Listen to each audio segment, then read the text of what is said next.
우리 같이 읽은 마가복음 9장 14절부터 29절 말씀으로 다시 하나님의 뜻을 함께 듣고자 합니다.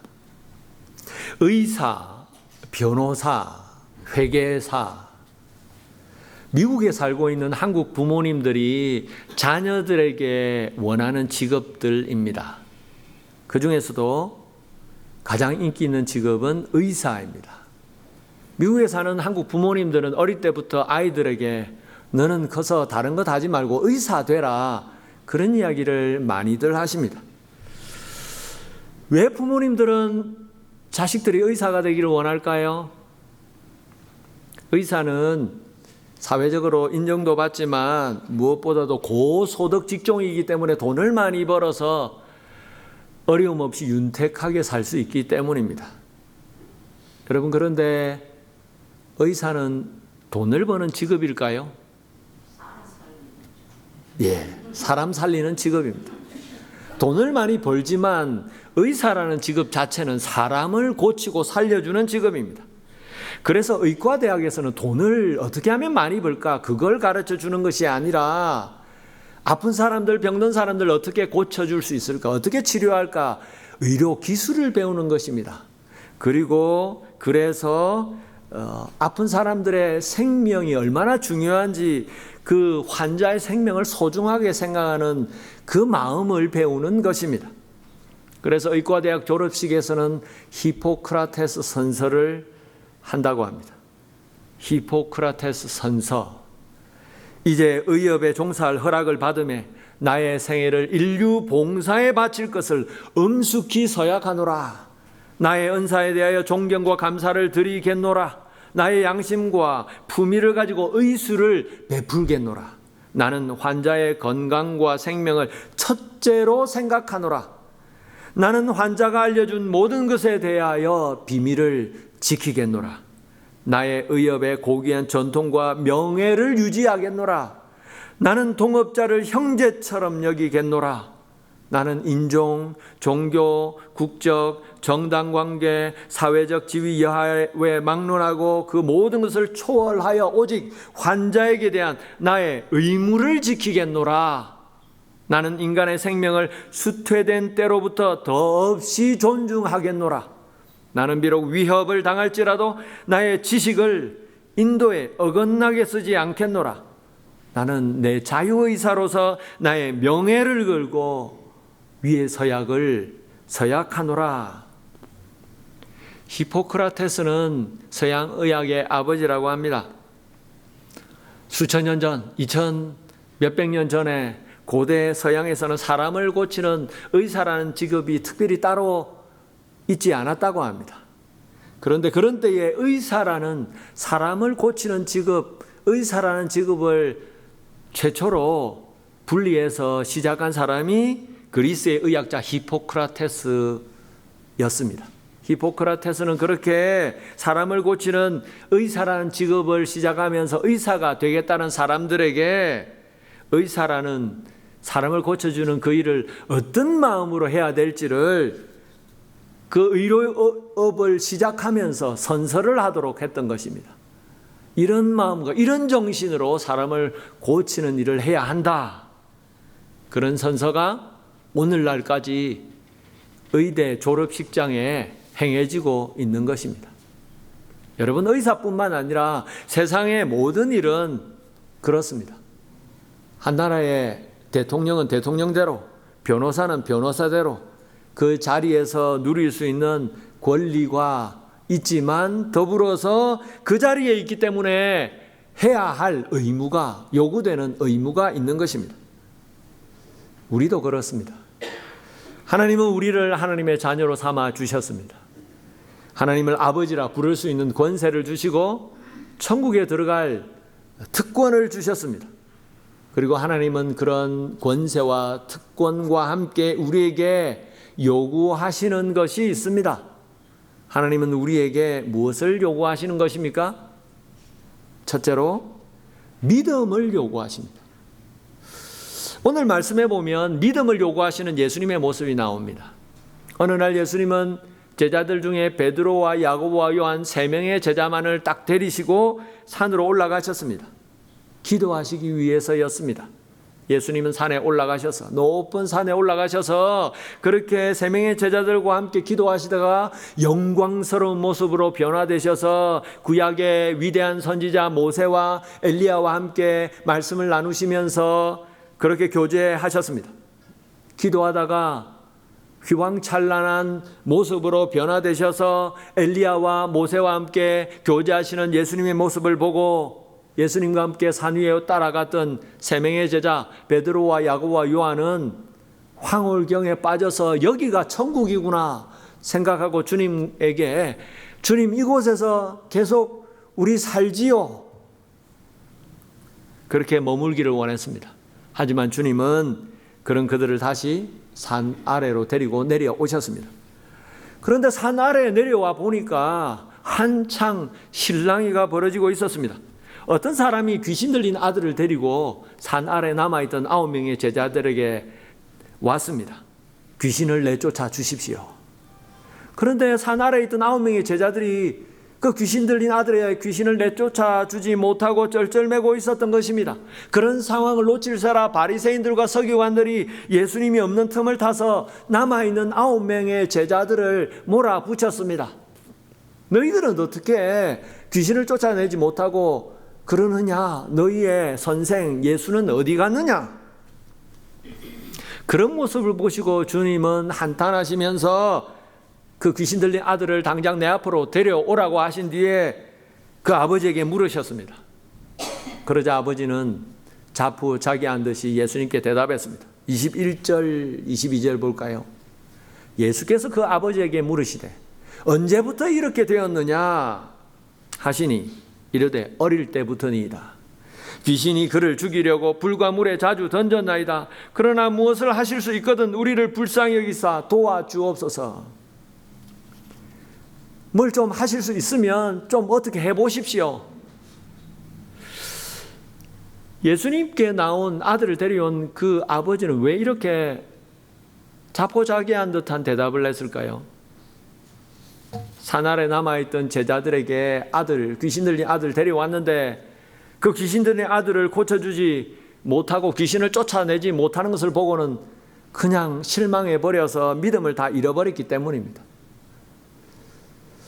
여러분, 우리도 그럴 때가 있습니다.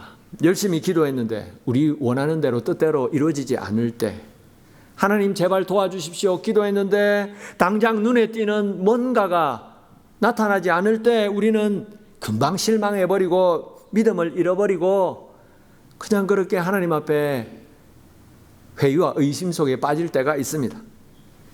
여러분, 그럴 때 어떻게 해야 할까요? 믿음이 흔들릴 때 하나님의 약속의 말씀을 굳게 붙잡고 더 믿음으로 다시 한번 나가야 하는 것입니다. 오늘 말씀해 보면 주님이 그러셨습니다. 고칠 수 있으면 한번 고쳐보십시오. 그렇게 의심하면서 예수님 앞에 나온 그 아버지에게 주님은 꾸짖으시면서 말씀해 주셨습니다. 23절 볼까요?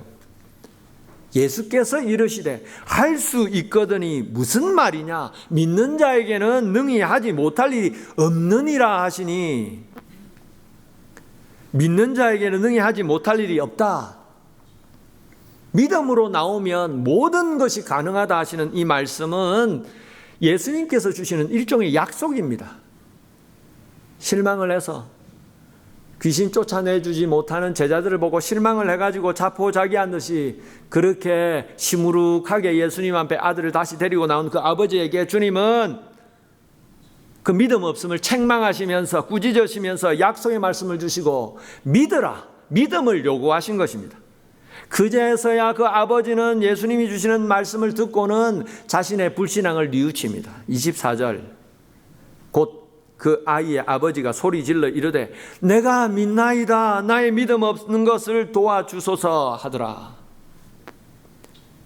여러분, 하나님이 우리에게 요구하시는 것 딱 하나입니다.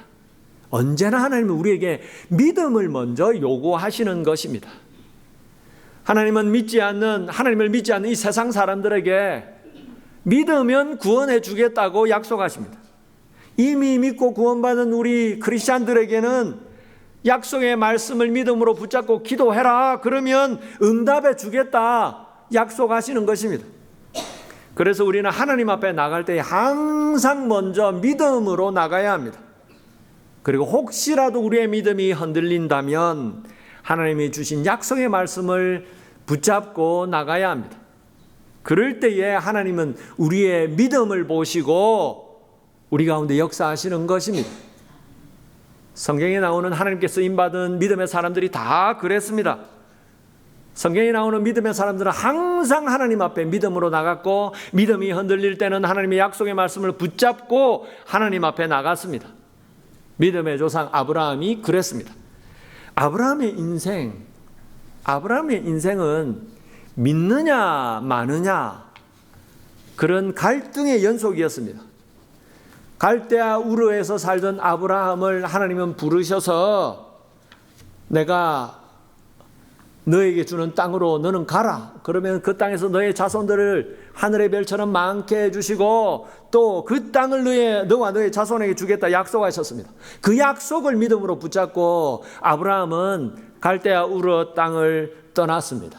그리고 마침내 하나님이 인도하시는 가나안 땅, 그 땅에 들어갔습니다. 그런데 그 땅에 들어가 보니까 그 땅은 빈 땅이 아니었습니다. 그 땅에는 이미 자리를 잡고 살고 있는 사람들이 있었습니다. 아무도 살지 않는 땅으로 인도하셔서 그 땅을 나에게 주시겠다. 그렇게 아마 기대했을 텐데 가보니까 이미 사람들이 농사를 지으며 살고 있는 것입니다.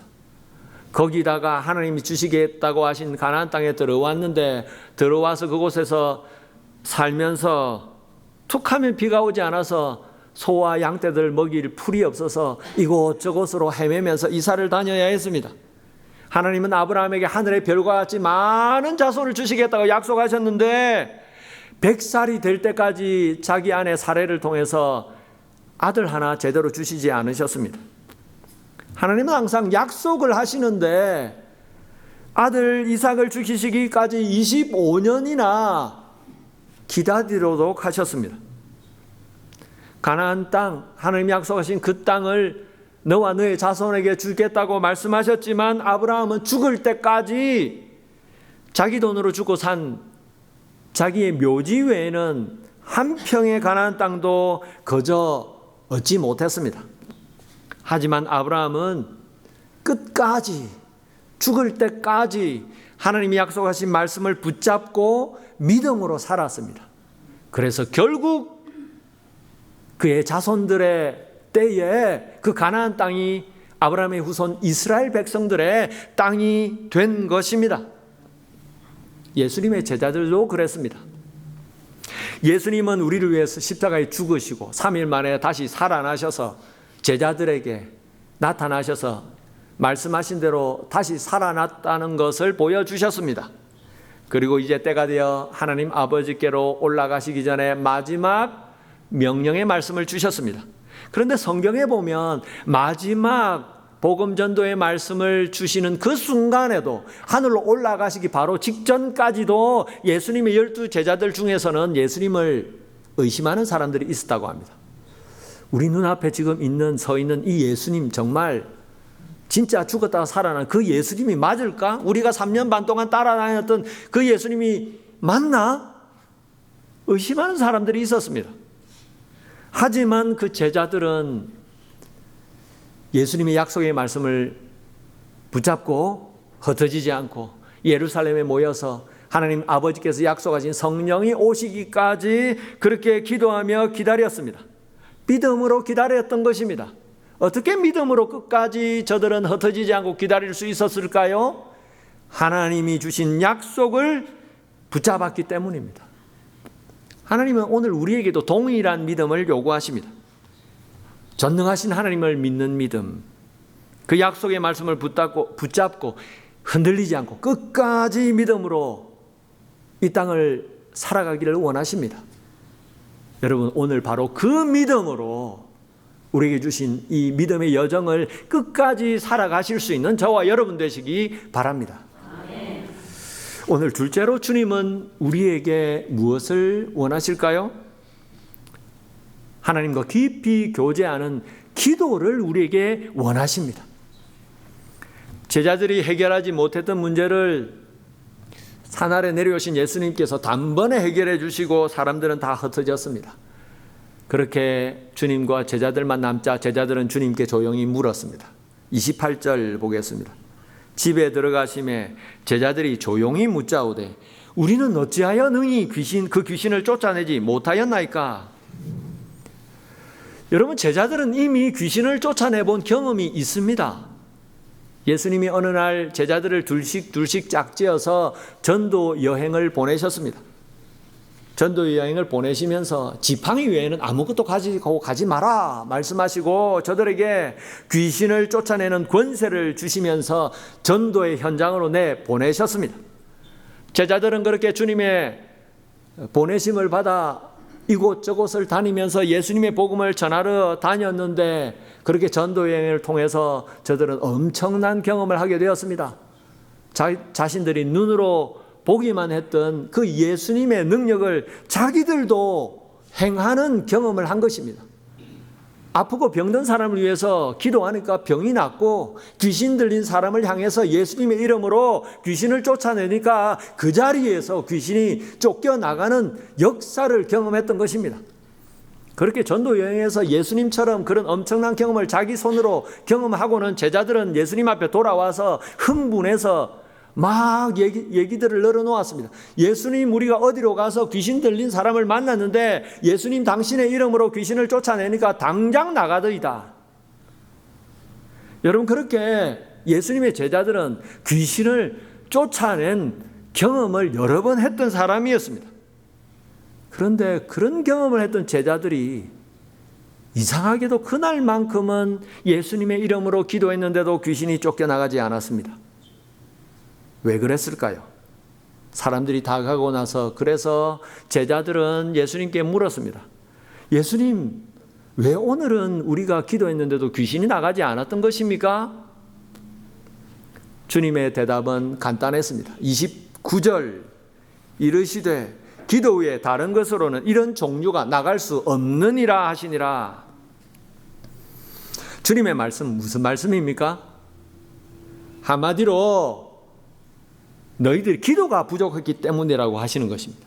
하나님과의 교제가 부족했기 때문이다. 기도하지 않았기 때문에 아무런 역사가 나타나지 않은 것이다 말씀하신 것입니다.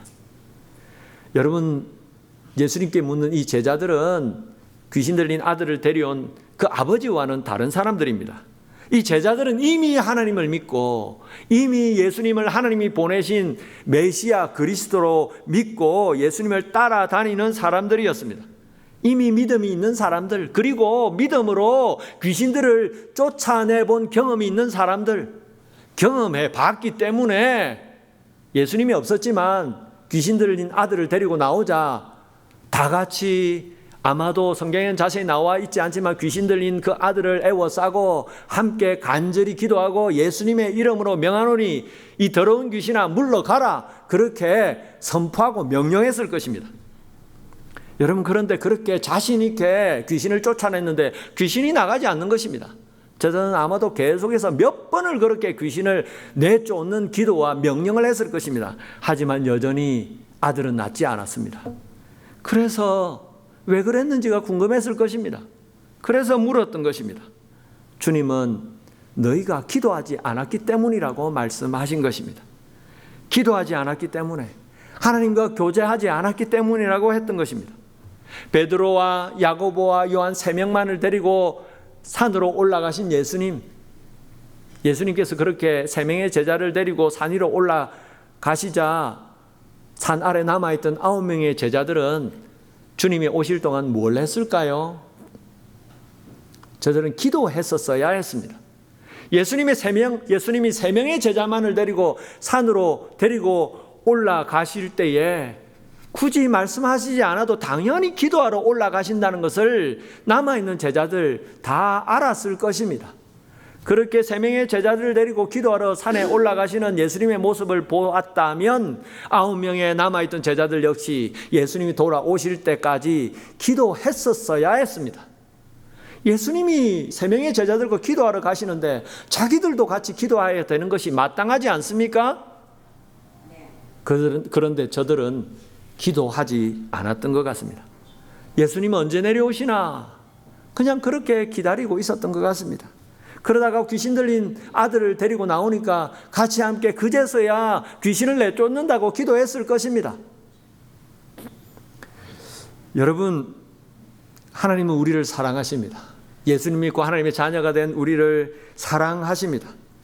하지만 하나님의 자녀가 된 하나님이 사랑하시는 우리 모두의 삶 가운데 우리를 다 사용하시지는 않으십니다. 아무나 사용하시지 않으십니다.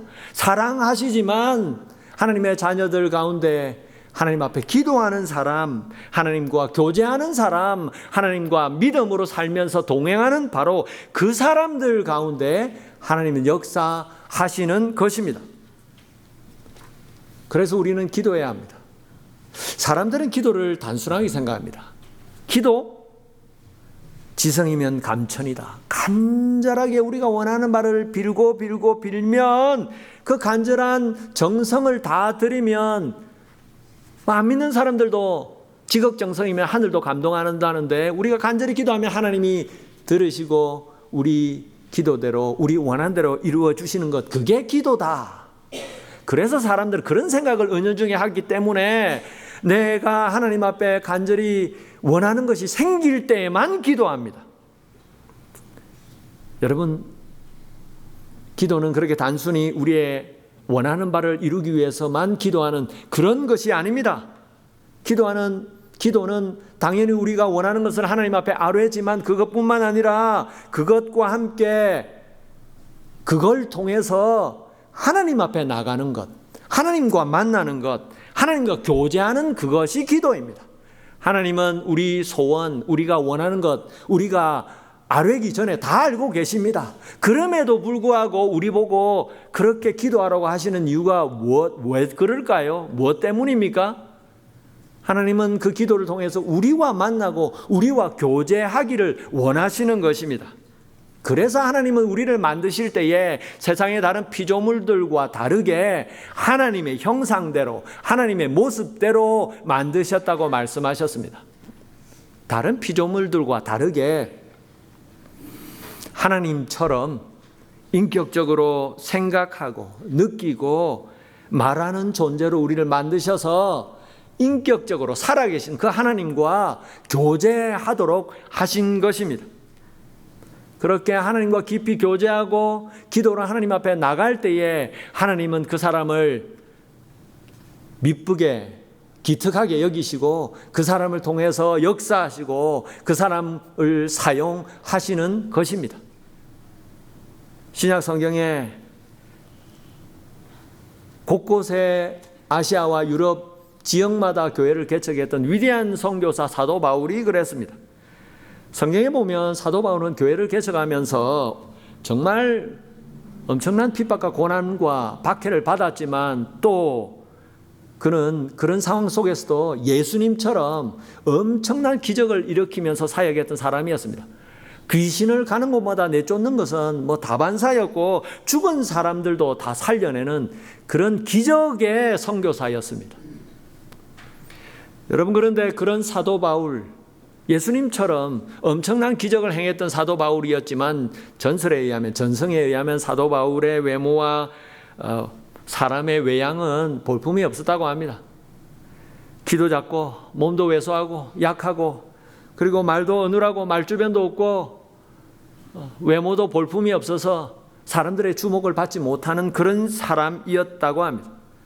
여러분, 그런데 어떻게 그런 사도 바울이 예수님처럼 귀신을 쫓아내고 죽은 사람들마저도 살려내고 어떤 병자도 다 고쳐내는 그런 기적적인 일들을 행하는 그런 사람이 될 수 있었을까요? 그런 날마다 기도로 하나님과 교제하고 동행하는 그런 사람이었기 때문입니다. 사도 바울, 그의 외양은 볼품이 없었지만 전능하신 하나님, 그 하나님과 함께 늘 기도하면서 늘 하나님과 함께 동행하고 하나님을 늘 가까이 했기 때문에 하나님도 그를 가까이 하셔서 그를 통하여서 역사하시고 사용하셨던 것입니다. 여러분, 하나님의 역사를 보기 원한다면, 살아계신 하나님의 손길을 경험하기 원한다면 우리는 기도해야 합니다. 정말 하나님의 도우심을 원한다면 기도해야 합니다. 왜냐하면 믿음은 하나님과의 관계이기 때문입니다. 믿음은 하나님과의 관계입니다. 믿음이 성숙하다는 것은 하나님과의 관계가 깊다는 것입니다. 하나님은 기도를 통해서 우리와 만나기 원하시고 교제하기 원하십니다. 그렇게 하나님과 기도하며 교제하고 동행하는 그 사람 가운데 은혜를 베풀어 주시는 것입니다. 여러분, 오늘도 기도를 통해서 하나님께 날마다 더 가까이 나아가시기 바랍니다. 그럴 때 우리의 믿음은 날마다 더 성숙하게 될 것입니다. 말씀을 맺겠습니다. 하면 된다. 머뭇거리면서 미리 하지도 않은 일들을 걱정하고 염려하는 사람들에게 곧잘 쓰는 말입니다. 머뭇거리지 마라. 일단 시작해라. 하면 된다. 하지만 믿음으로 사는 우리 크리스찬들에게는 그 말이 꼭 그렇게 맞지 않을 수도 있습니다. 왜냐하면 무슨 일이든지 하나님이 먼저 역사하셔야 되기 때문입니다. 하나님이 없는 사람들은 우리가 일단 시작하면 될 수 있다. 인간적인 자신감으로 그런 말들을 하지만 이 온 세상 만물은 하나님의 손 아래 있기 때문에 하나님이 도와주셔야 모든 일은 이루어지게 되는 것입니다. 여러분, 하나님은 하나님을 가까이 하는 사람, 그 사람을 가까이 하시고 그 사람에게 은혜 주시고 그 사람에게 능력을 베풀어 주시고 그 사람을 통하여서 역사하시는 것입니다. 그래서 항상 우리는 믿음으로 하나님 앞에 나가야 합니다. 약속의 말씀을 붙잡고 믿음으로 하나님 앞에 나가고 믿음으로 기도할 때에 하나님은 만나 주시고 응답하여 주시고 이루어 주시고 우리를 도와주시는 것입니다. 여러분, 오늘도 다시 믿음으로 기도하기 원합니다. 믿음으로 하나님 앞에 나가기 원합니다. 믿음으로 나갈 때에 하나님의 손길을 경험하며 살아가는 저와 여러분 되기를 주님의 이름으로 축원합니다.